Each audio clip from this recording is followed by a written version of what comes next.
எல்லாரோட சேர்ந்து ஜெபிக்கணும். ஆலயத்தில் மெசேஜ் கொடுக்கும்போது நீங்கள் ஜெபம் பண்ணிட்டு இருக்கக்கூடாது. நீங்கள் மெசேஜே கேட்கணும். உங்களுக்கு என்ன வார்த்தை கடந்து வருது அப்படிங்கிறத கவனமாக கேட்க வேண்டும்.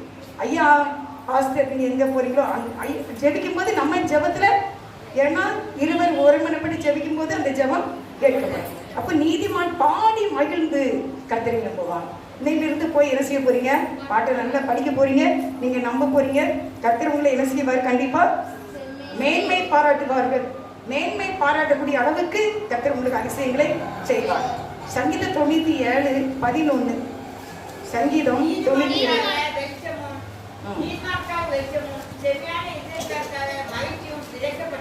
பாருங்க, சூப்பரா இருக்கா? எவ்வளவு சூப்பரா! எல்லாரும் சேர்ந்து வாசிக்க பார்ப்போம். 97:11.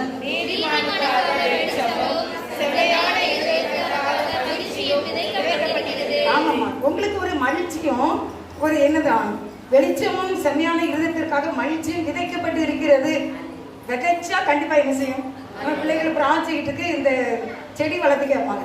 அப்போ நம்ம 5-6 வெந்தயம் இல்லை கடுகு அள்ளி ஒரு கிண்ணத்துல போட்டு தண்ணி ஊற்றி மண்ணுக்குள்ள வச்சாச்சுன்னா ஒரு 4 நாளுக்குள்ள என்ன செய்யும்? முளைச்சி வெளியே வந்துடும். அதே சிலது நமக்கு இன்னும் கவனிக்கணும்னா உடனே மேலே பயிர் கட்டிடும். அதே போல இன்றைக்கு எப்படி பிள்ளைகளாகி வந்திருக்க உங்களுக்கு மகிழ்ச்சி விதைக்கப்பட்டு இருக்கிறது. ஏற்ற நேரத்துல அறுவடை செய்வீர்கள். எப்படி எப்படி என்னெல்லாம் விதைக்கப்பட்டிருக்கான்? நீதிமானுக்காக வெளிச்சமும் செவ்வையான விதைக்காக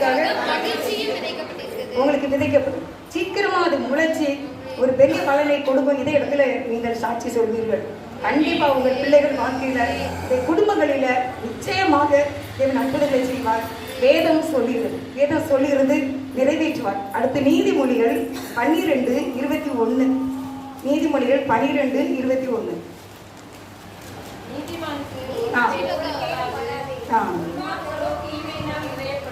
நீதிமானுக்கு என்ன வரலாம்? எத்தனை கேடு? எத்தனை கேடு?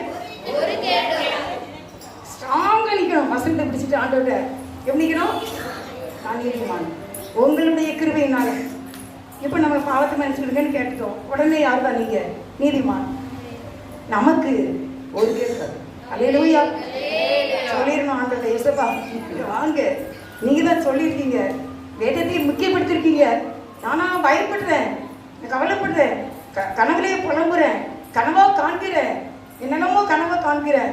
ஆனாலும் எல்லாவற்றையும் விட என்னுடைய அது எம்ஆர்ஐ ஸ்கேனாக இருக்கட்டும், பிளட் டெஸ்ட்டாக இருக்கட்டும், என்ன ரிசல்ட்டாக இருக்கட்டும், எந்த காரியமாக இருக்கட்டும், எல்லாத்தையும் நான் ஓரம் கட்டிடுவேன். ஒரு கோல் போட்டு நான் அடிச்சிடுவேன். எனக்கு ஒரு கேடு வரக்கூடாது. வரவும் கூடாது. வரக்கூடாது.